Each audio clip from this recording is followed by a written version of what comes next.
Somebody left the gate open.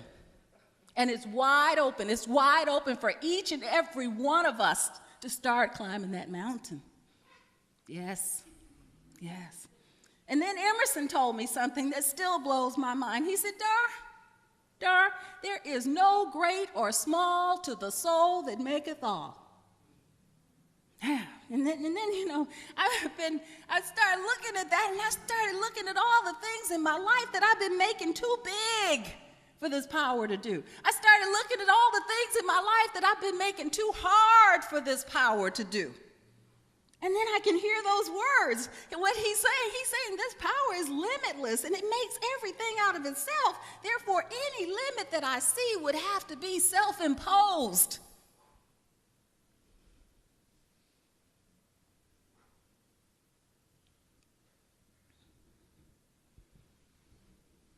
Illness, lack and limitation, or any obstacle that I see would have to be self-imposed. So the revelation here is that the universe creates everything out of itself, and it knows no great and no small.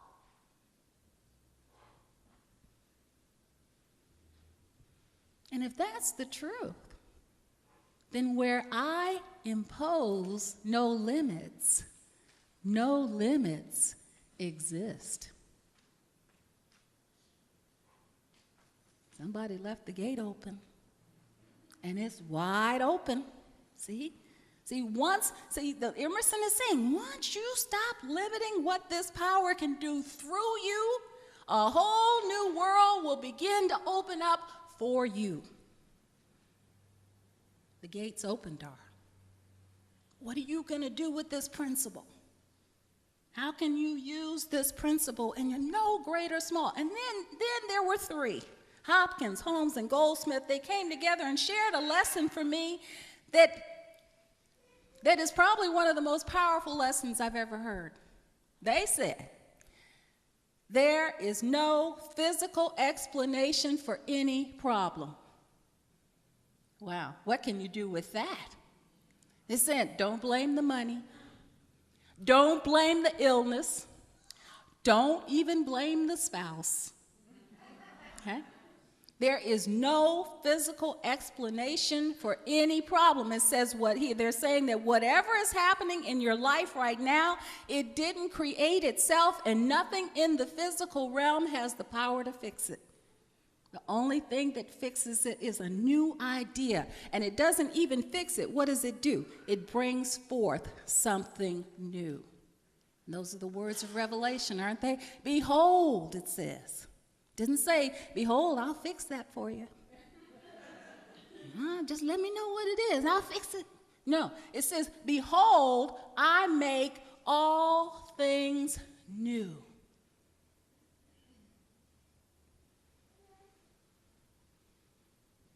So they left the gate open for us. It's wide open. When we're ready to strip away the power that we've given to all the things in the physical realm, strip away all the power that we've given to money and illness and people and places and things. Strip away that power. Strip away all the power that we've given to labels like incurable, hopeless. Strip away the power and recognize that consciousness is the only cause of anything that's going on in our lives. And once we recognize that, then what? Change your consciousness.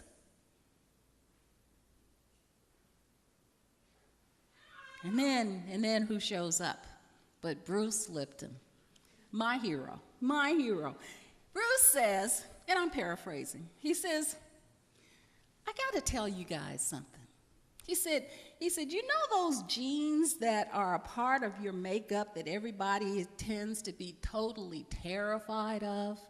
And that everybody's sitting back just waiting for them to explode and wreak havoc on their lives? You know those genes? He said, well, it turns out that those genes are not deterministic after all. He said, in fact, you no longer have to let them control your life. Whoa! See, this is the one thing we thought we couldn't escape our genes, didn't we? What can we do about our genes? He said, it turns out these genes are blueprints. You did get your parents' genes, but not deterministic, he said. And he said that what we have found is that the way we think can greatly impact what these genes do. Wow. See, just because mom had it, just because dad had it, just because it runs in the family doesn't mean that it has the power to run in you. So he said, I'm going to leave this gate open for anybody who's ready to let go of that limitation and live free. And then, of course, who showed up? But the quantum physicist. Whoa, I was waiting for him too, okay? They had already said what they had to say, but it took me a while to get to them. And they said, you know those infinite possibilities that you've been told about, Dar? They said, well, it turns out that they're not a once-in-a-lifetime thing. See? And he said, in fact, they're also not linear. We don't have to experience them step by step by step by step, because they all exist right now. Every single one of them exists right now and are available to each and every one of us right now. So we're going to leave that gate open for you, Dar. See, whenever you're ready to think outside that box that has framed your life up till now, you can begin to climb that mountain. Okay? So we've had so many people who have shared their wisdom with us, who have shared great understanding with each and every one of us that give us the information that's necessary to climb that mountain. And the trap is when we think that what they've shown is the extent of it. We think that that's as far as it goes. What they did with it as much as you can do with that principle. And yet every single one of them is telling us that these principles are infinite. They have no limits. They have no boundaries. There are no lines in the sand associated with them. There's no fences around them that says this much and no more.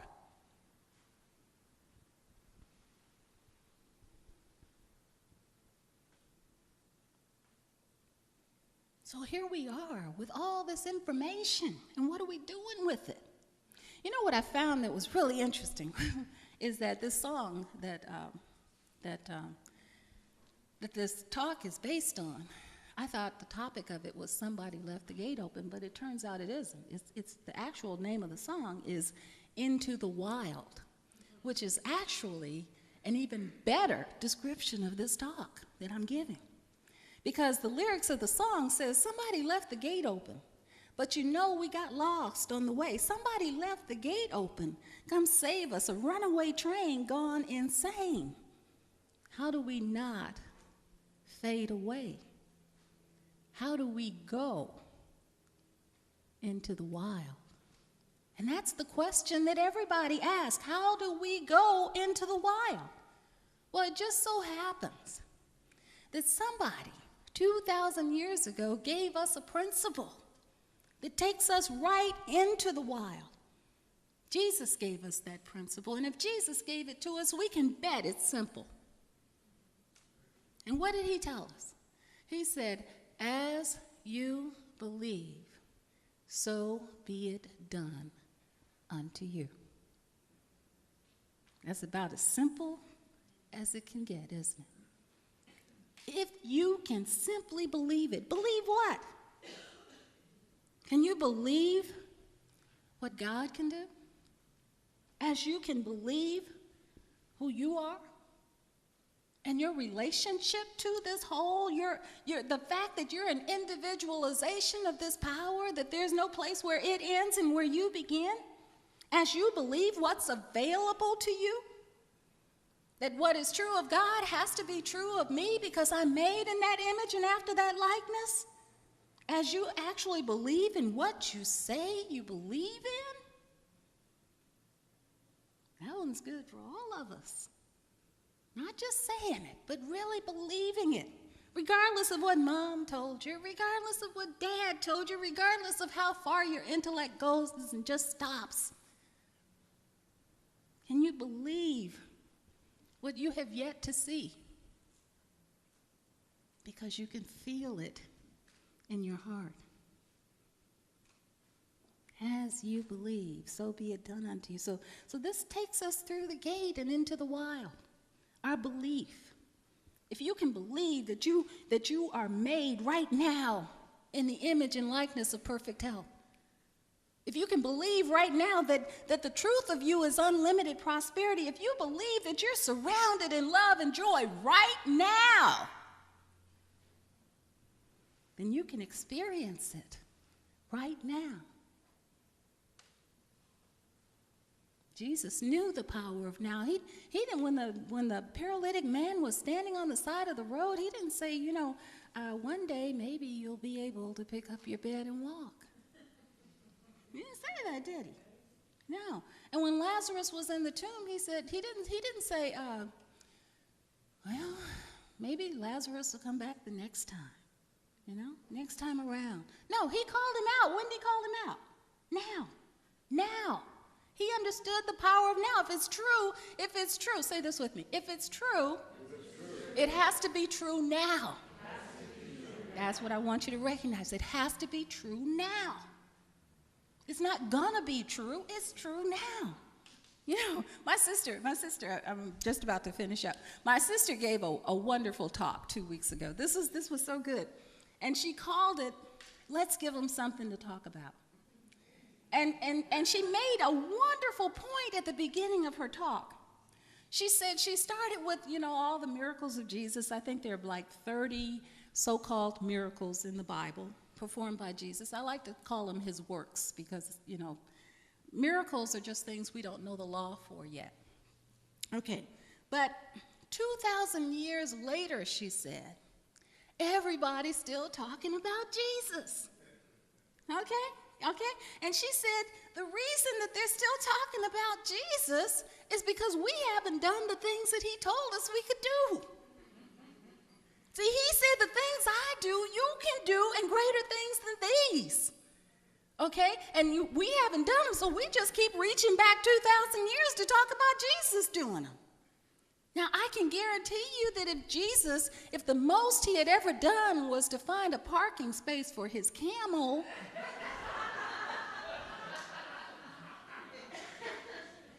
nobody would be talking about Jesus today, would they?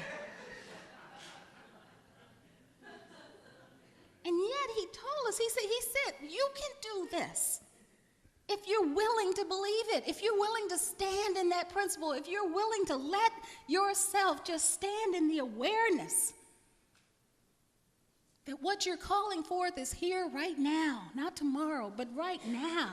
You couldn't feel it if it wasn't now. You couldn't think of it if it wasn't available now. So, the whole idea is that, I'd rather be, no disrespect to Jesus, because I love his being the great example. But, a lot of us see ourselves as the great exception when it comes to truth, don't we? Well, that's true of everybody but me, because if you knew my story, then you'd know I'm the exception to that, right? Okay, so we have to recognize that Jesus was the great example, but so are we.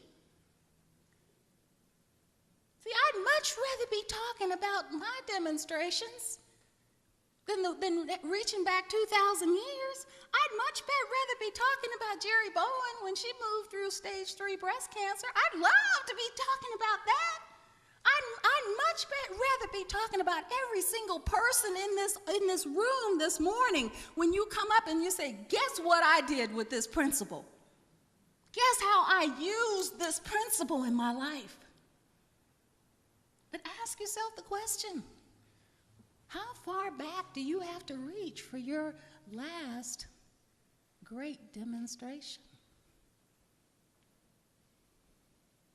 So this morning, recognize that every great teacher, including Jesus, has left the gate open for each and every one of us with principles that they provided us with to use, principles that enable us to fly, to float, to communicate, to connect, to prosper, and to heal. Principles that we can use for any area of our lives. See, without a principle, the most you've got is a wish. Without a principle, the most you have is that idea, I sure hope this works. But with a principle, you have a place to stand and what? And know. And know.